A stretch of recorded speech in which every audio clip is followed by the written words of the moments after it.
Welcome class 10 students to Teacher Shumana's English Literature class. I'll be continuing with Julius Caesar Act 3 Scene 1 line number 78 onwards. Let's begin. Cinna says, liberty, freedom, tyranny is dead. Run, hence, proclaim, cry it about the streets. Cassius says, some to the common pulpits and cry out liberty, freedom and enfranchisement.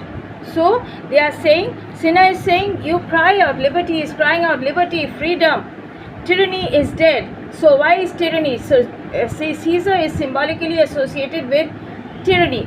Okay, and run, hence, proclaim, cry it about the streets. He is asking the commoners to go around and proclaim and to tell everybody around that tyranny is dead and we are all free now. We have attained this freedom at long last.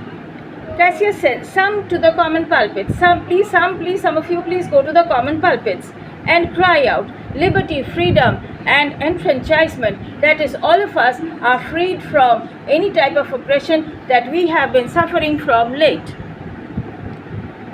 Brutus says, people and senators, be not affrighted. Fly not, stand still. Ambition's debt is paid.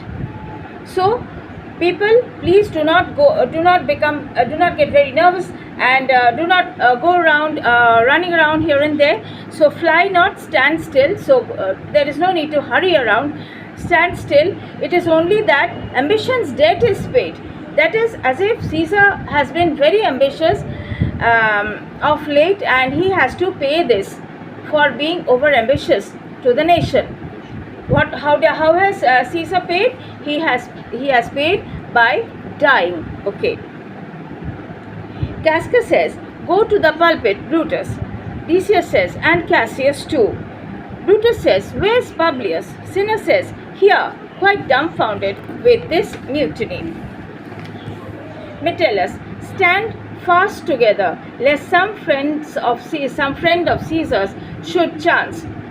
Now, Metellus says, stand fast together. Let us stand firmly together. Lest, that is, if some of Caesar's friends may take a chance and attack us. So, please let us be standing firmly together. Brutus says, stop not of standing, Publius. Good cheer. There is no harm intended to your person, nor to no Roman else.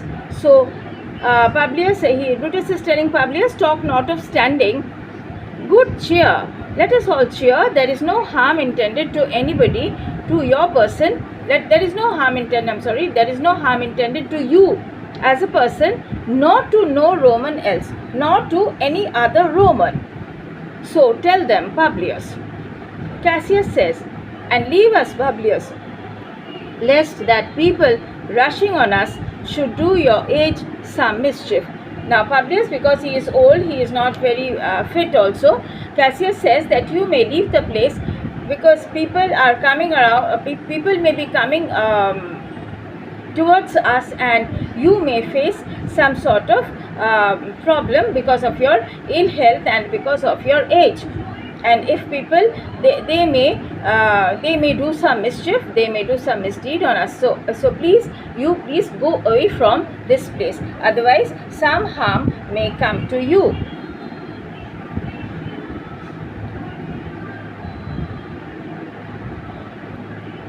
Brutus says, do so, and let no man abide this deed, but we the doers. So he is saying, let no other man bear the consequences of whatever has happened, of the deed that we have committed, except us. We will bear all the consequences. So please, he is asking Publius to go away from that place. So he wants as a person responsible for this act of assassinating Caesar, Brutus wants all of them to bear the consequences and not any other person. Enter Trebonius. Now we can recall that Trebonius has gone away, he has gone away from the site by taking Mark Antony away. Now he comes back. He says, Cassius says, where is Antony? Trebonius says, fled to his house amazed. So Trebonius says, Antony has fled away to his house amazed. Men, wives, children stare, cry, and run as it were doomsday.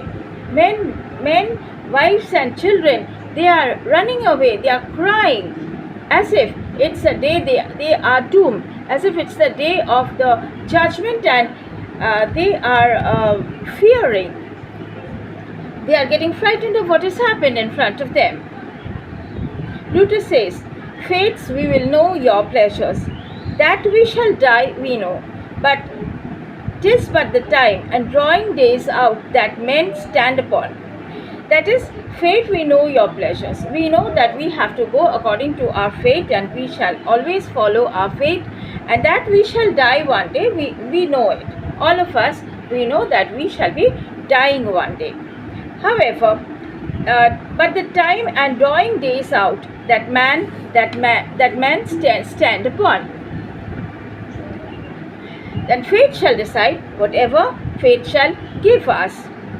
Casper says, why, he that cuts off 20 years of life, cuts off so many years of fearing death. That is, these people, the conspirators, they are saying now, they are justifying, they are trying to justify that so long as people live, they are living in a constant fear of death. That is, of death to occur any time, any day. Now, if they are cutting off 20 years of anybody's life, if they are killing him before 20 years of the time he was supposed to die in, so he is justifying his statement as, that is, he has cut off so many years of fearing death. So, that means he does not have to fear death anymore, and he is relieved. Who is he talking about? He is talking about Caesar.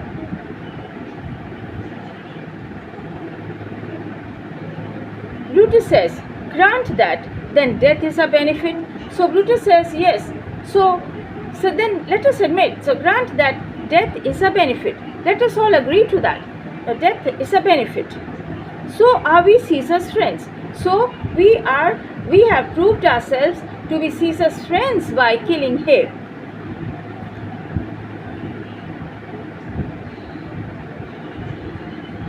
That have abridged his time of fearing death, that we have cut short his time of fearing death. Stoop, Romans, stoop. Let us bathe our hands in Caesar's blood. So, Romans, let us all stoop, bend down, and bathe our hands in Caesar's blood. Up to the elbows, and we smear our swords. That is, spread the blood of Caesar on our swords as well. Then walk we forth even to the marketplace. Then we will be going forward to the marketplace and waving our red weapons over our heads. That is, this he has said that he will be smearing the swords with blood, with the blood of Caesar, and they will be moving their. They will be waving the red weapons. Red weapons are the blood-stained swords over their heads.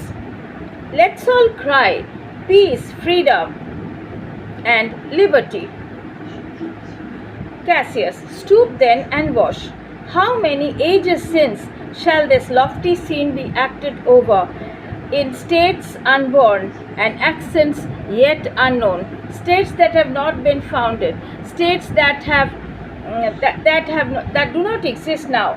They may, after many more years after this, may have this same event reenacted. That is, they may have to do this again in order to get rid of any sort of oppression.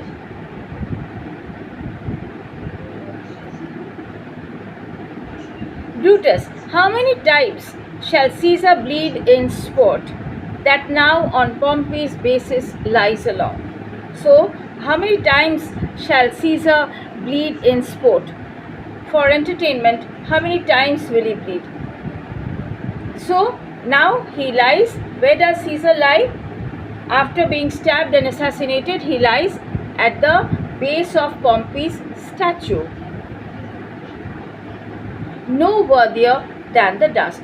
So what he's saying is, Cassius is saying Brutus is saying he is no worthier. His worth is no more than just dust, mere dust. Cassius says, so oft that shall be, so often shall the not of us be called. The not of us, the bunch of conspirators who have done this, so often, so oft means often, so often shall we be called. The men that gave the country liberty, people will be recalling with honor of them who have given the state, the country, liberty, and they will be recalling their act with honor. Decius, what shall we forth? Cassius says, I, every man away. Brutus shall lead, and we will grace his heels with the most boldest and best hearts of Rome. So yes, we will be moving towards the marketplace, and Brutus shall lead us, and we will be gracing his heels. We will be following him with the most boldest and best hearts of Rome. Enter a servant. Brutus says, soft, who comes here?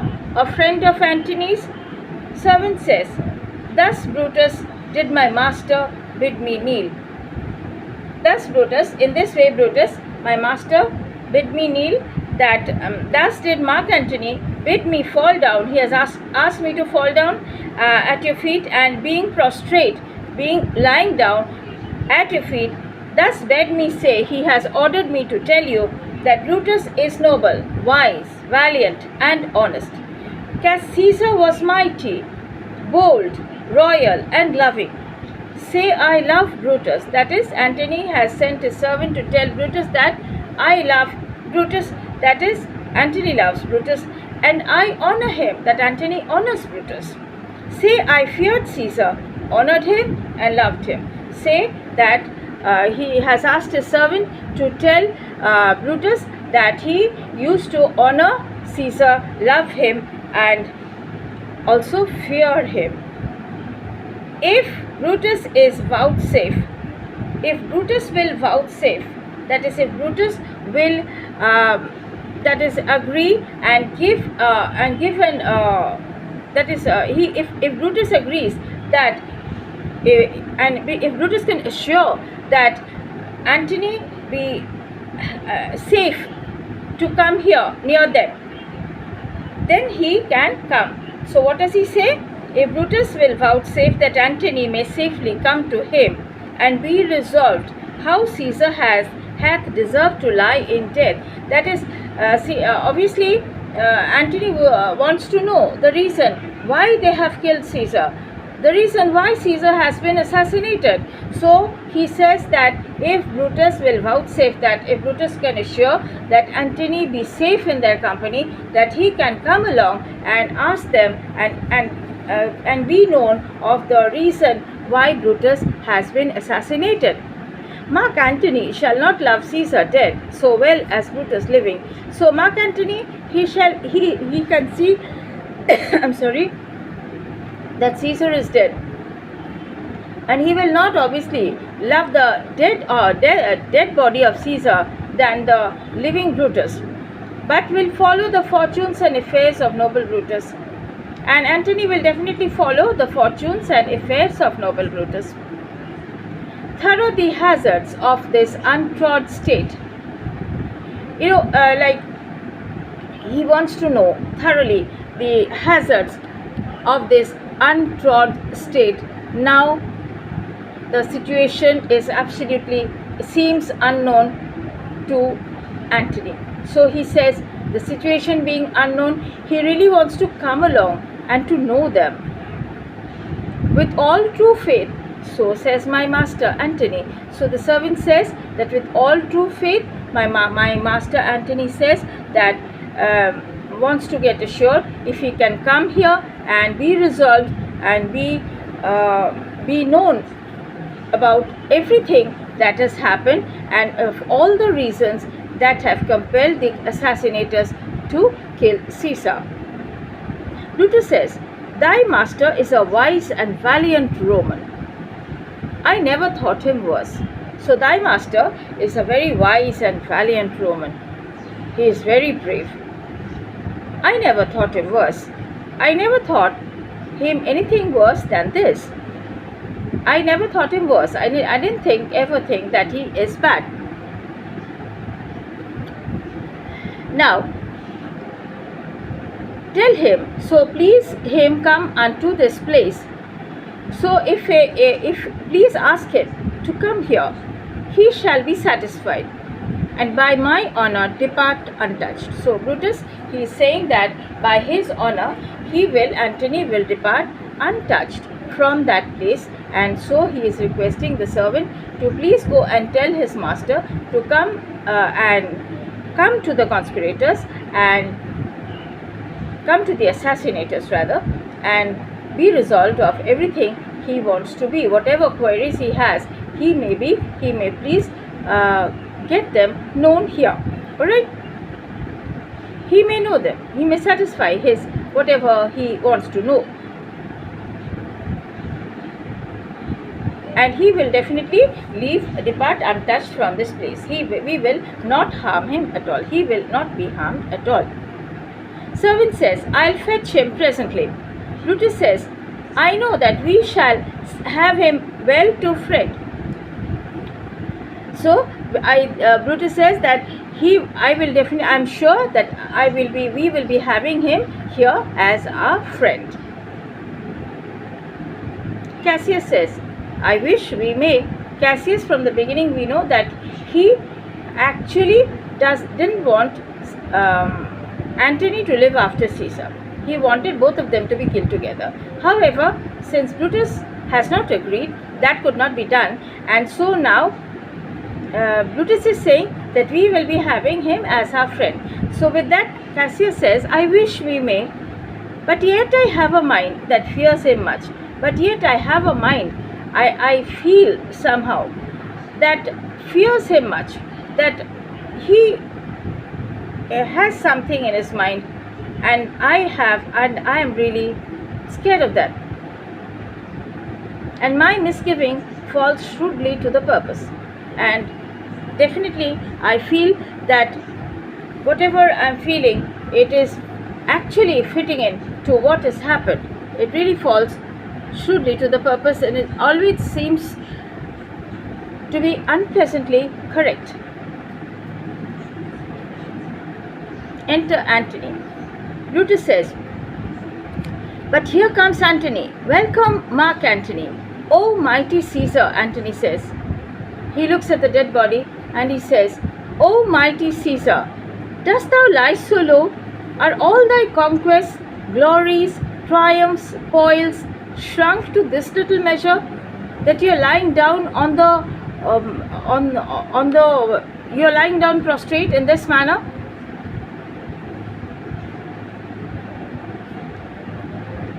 Fare thee well.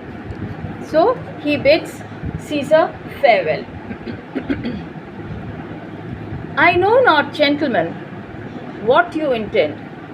Say, I cannot understand what you gentlemen, what intentions you had.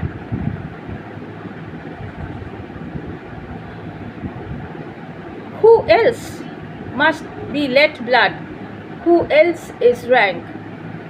If I myself, there is no hour so fit as Caesar's death are, nor no instrument of half that worth as your swords, made rich with the most noble blood of this world. That is, what he feels is, he feels that the sword which has killed Caesar, the time which has taken Caesar away, is the most valuable time, is extremely valuable. And there is no hour so fit, if I myself, there is no hour so fit as Caesar's deaths are, nor no instrument of half as worth as those your swords, made rich with the most noble blood of this world.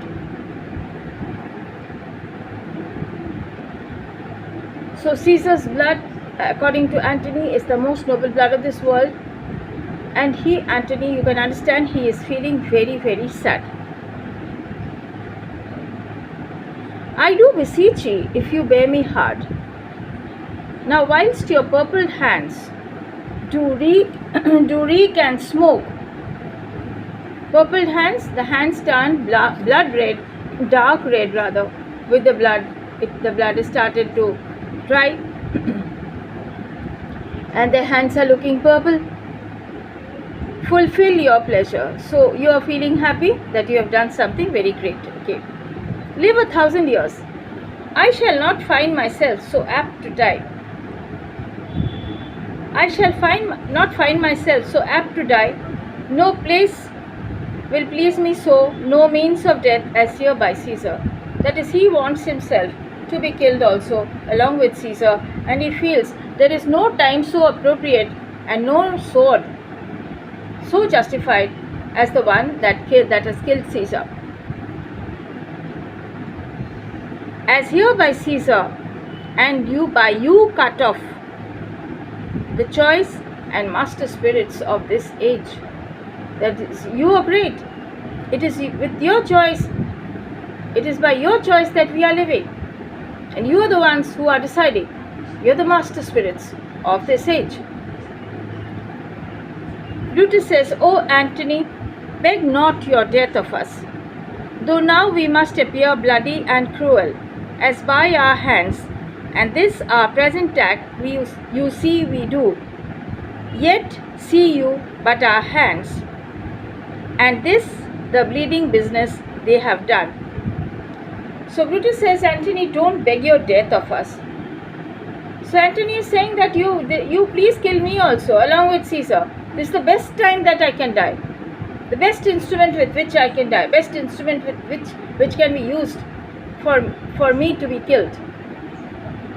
But Brutus says, O Antony, beg not your death of us.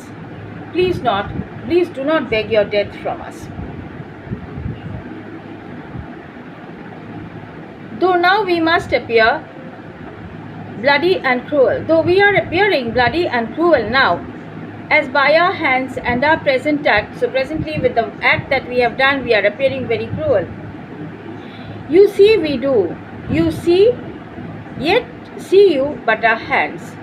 You are seeing what you have done, you are seeing only our hands, and this the bleeding business they have done. You are seeing our hands and the business what they have done. Our hearts you see not.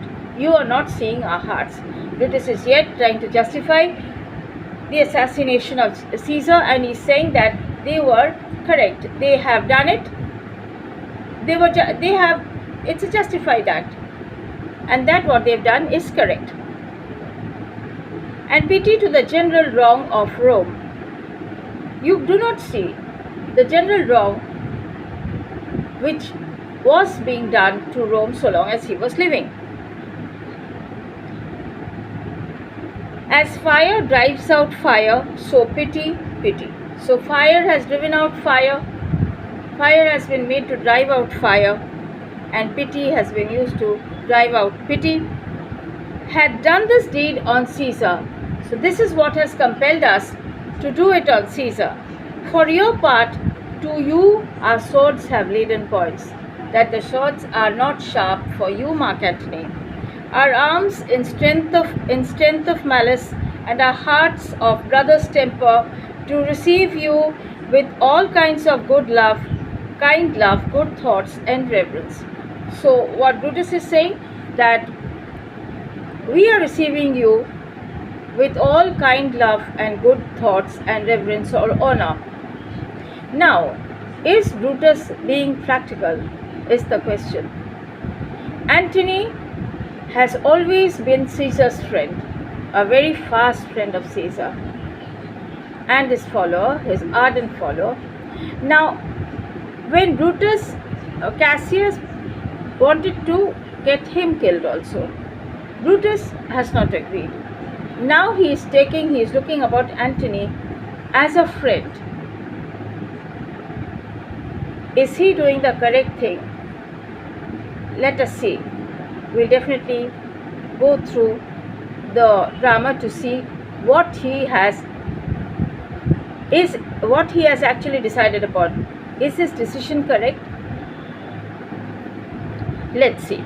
Now Cassius says, your voice shall also be as strong as any man's in the disposing of new dignities.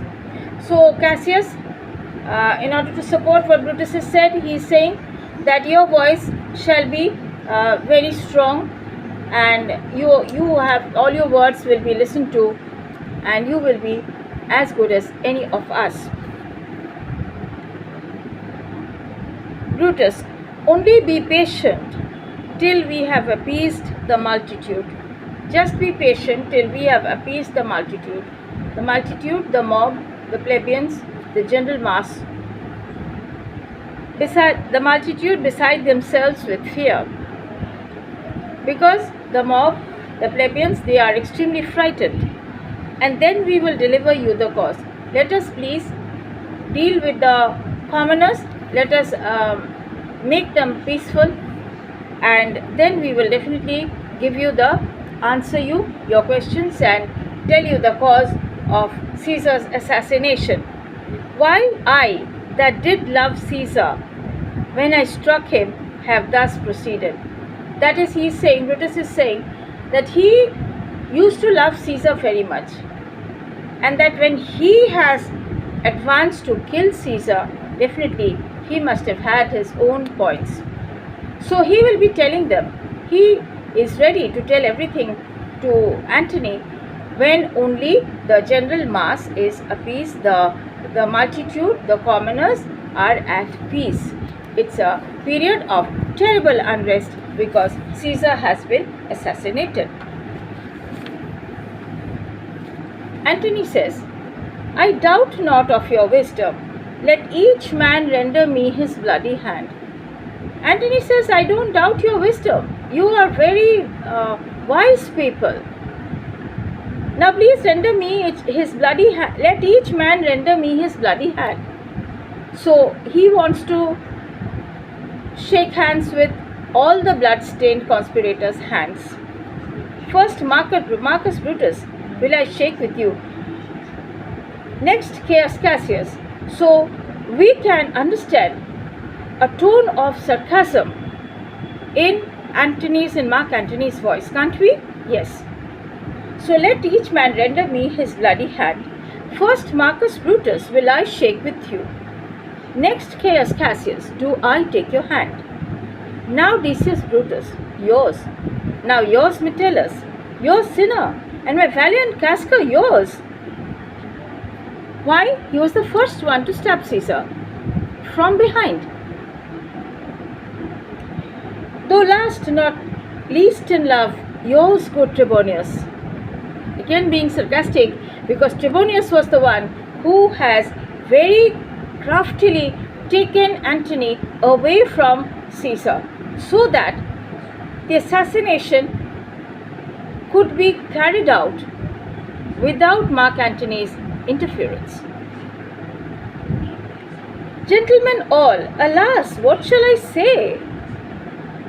My credit now stands on such slippery ground, that is, if you people are capable of doing this, then can you imagine my position? It stands on a very, very slippery ground, and I may also fall any time. Either a coward or a flatterer,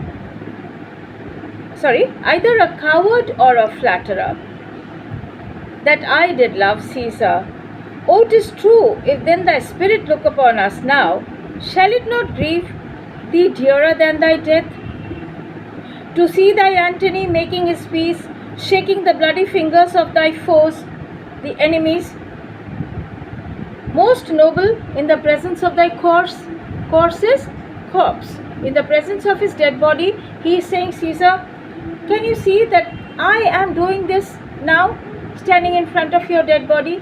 I am shaking hands with the people who have assassinated you, who have stained their fingers with your blood. Had I as many eyes as thou hast wounds, If only I had as many eyes as thou hast wounds, weeping as fast as they stream forth thy blood, because blood is oozing out from each of the cuts that has been made on Caesar's body. So he's saying, Mark Antony is saying, weeping as fast as they stream forth thy blood. They are streaming forth your blood. So that is the way they are crying.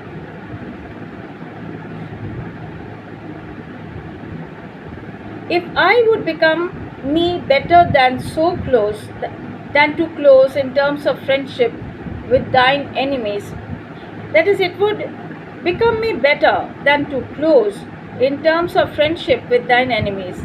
Pardon me, Julius, here wast thou bade, brave heart.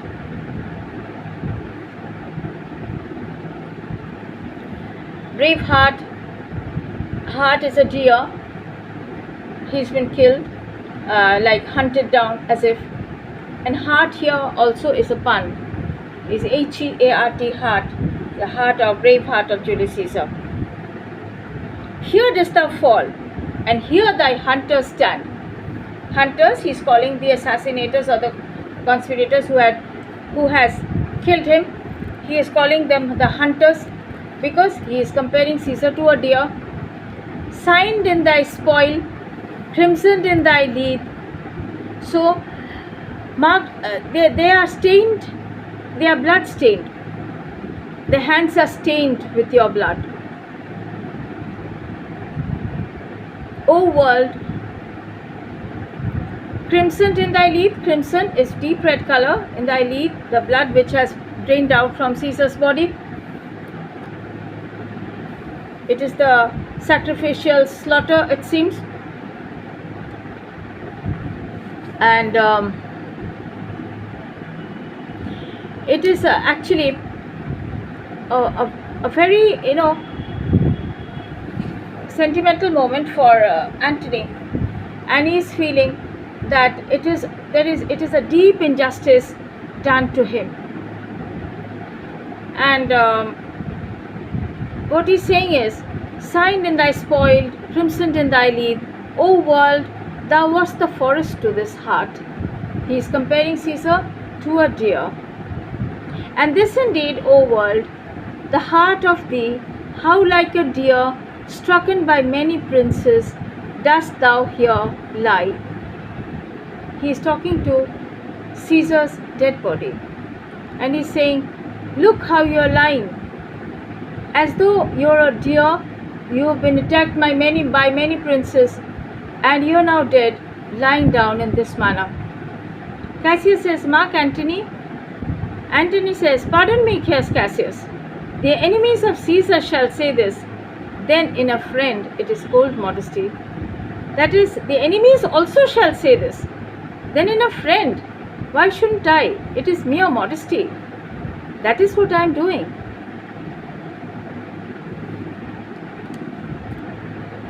Cassius, I blame you not for praising Caesar so. But what compact you mean you to have with us? That is, how are you managing? How are you? What are you thinking of the relation you're going to have with us? Will you be pricked in number of our friends? Or shall we on and not depend on you? Will you be among the list of our friends? Or shall we go on and think of you as our enemy? That is what Cassius tells him. Or shall we on and not depend on you?